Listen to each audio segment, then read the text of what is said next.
Welcome to this explainer. Today we're going to be acting as historical detectives, cracking open the life of a man who literally controlled 90% of America's oil.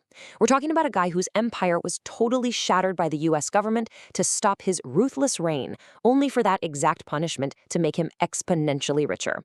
We are looking at John D. Rockefeller, tracing exactly how a traumatized penny-pinching bookkeeper built a global machine that practically rewrote the rules of capitalism. Now, if you're into 19th century American industrial history, this is kind of the ultimate mystery, right? How do you actually prove a monopoly that on paper, legally, doesn't exist? Well, to figure that out, we're going to frame this explainer through the investigative lens of journalist Ida Tarbell.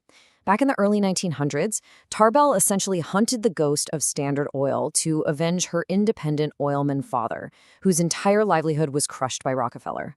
She needed to prove the existence of an invisible empire. Section 1, Lessons from Devil Bill. Okay, so to truly grasp the scale of this monopoly, we first have to look at the deeply fractured childhood that sparked Rockefeller's psychological obsession with total control. See, John was built on this wild, deeply contrasting foundation. On one side, you have his mother, Eliza, a devout, entirely honest Baptist. But on the other side, his father, William Avery Rockefeller, known locally as Devil Bill. And Devil Bill was a total phantom. He was a con artist who sold fake cancer cures and masqueraded as a deaf mute just to swindle farmers. The guy treated his own family like marks. There's this famous story where he places young John on a high chair, tells him to jump, promises to catch him, and then literally just steps back and lets the kid crash to the floor. His lesson? Never trust anyone completely, not even me. Trust is weakness. So, when Devil Bill eventually abandons the family entirely and leaves them completely broke to live a double life, this trauma creates a very quiet, intensely focused young man. At just 16, Rockefeller turns to the only thing in his chaotic world that doesn't lie to him: numbers. He takes a bookkeeping course and starts recording every single penny he makes or spends in this tiny red book he calls Ledger A. I mean, he was meticulous to the absolute point of neurosis. Section 2, The Bookkeeper's Ruthless Blueprint.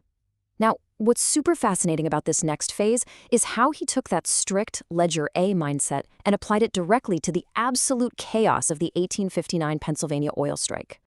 Look, while his competitors were just incredibly wasteful, literally dumping gasoline, naphtha, and tar straight into the river just because they only wanted the kerosene, Rockefeller saw pure money washing away. He systematically took that gross refinery sludge and turned it into profit, creating things like lubricating oil and paraffin wax. His obsession with efficiency was legendary. Later on, he optimized production down to demanding that exactly 39 drops of solder be used to seal kerosene tins. Why? Because 40 was a waste and 38 leaked.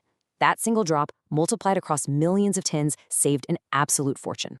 When he looked out at the hundreds of small, inefficient refineries in Cleveland, he didn't see rivals. He just saw a mess that desperately needed organizing. So to forge them all into a single machine, he formed the South Improvement Company, which was this highly secret railroad cartel built on three brutal pillars. First, massive shipping rebates for himself. Second, a spy network where the railroads handed him detailed reports on his rivals. And third, the kill shot. The drawback. This was a secret Ida Tarbell spent years trying to unearth. Basically, every time a competitor shipped a barrel, the railroad gave a cut of that fee directly to Rockefeller. He was literally getting paid by his rivals to ship their own oil. He'd literally invite competitors into his office, show them the inescapable math, and offer to buy them out right there. Sell to Standard Oil or go bankrupt. But if a rival stubbornly refused, he unleashed the ultimate blueprint for every future monopoly: vertical integration. To his bookkeeping brain, middlemen were just wasted pennies in his ledger that simply had to go. By relentlessly purchasing every single element of the supply chain, he totally suffocated any resistance.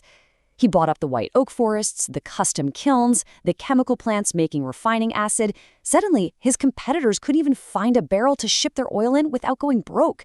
And when some desperate Pennsylvania oilmen tried to build a massive 110-mile independent pipeline to bypass his railroads, Rockefeller went scorched earth. He bought land right in its path, sabotaged lines, waited for them to go bankrupt, and then just bought the pipeline for pennies on the dollar.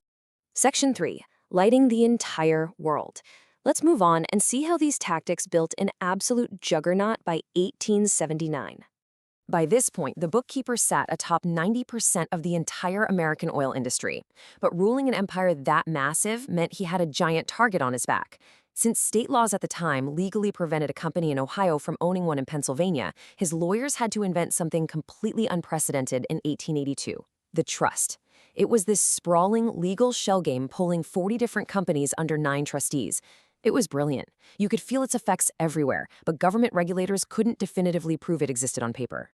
But here is the wild dual effect of all that cutthroat standardization. He actually managed to drop the price of kerosene from 30 cents a gallon all the way down to just 8 cents. Think about what that actually means. For the first time in human history, the working poor could actually afford to stay awake and have light after the sun went down. But of course, America just wasn't enough. Applying his ruthless logic globally, he executed the famous China strategy. He expanded into Asian markets by basically giving away millions of small kerosene lamps for free. Now, it sounds like charity, right? But it was brilliant leverage. He knew that whoever owned that free lamp was permanently forced to buy Standard Oil just to keep it lit. Give a man a lamp, you own his nights. Section 4, Shattering the Oil Trust.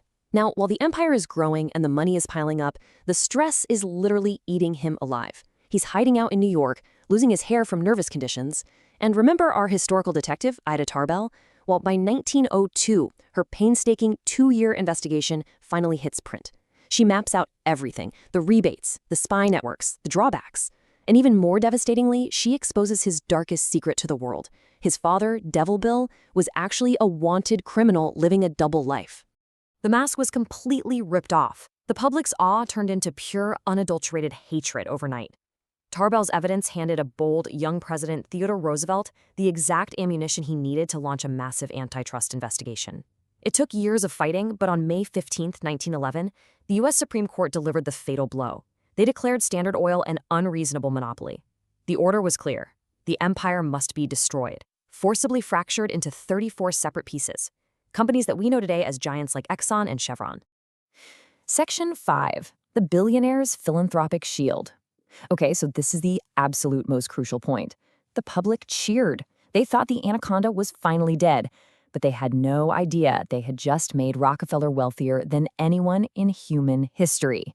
See, when the monopoly was broken up, Rockefeller didn't actually lose his ownership, it just decentralized.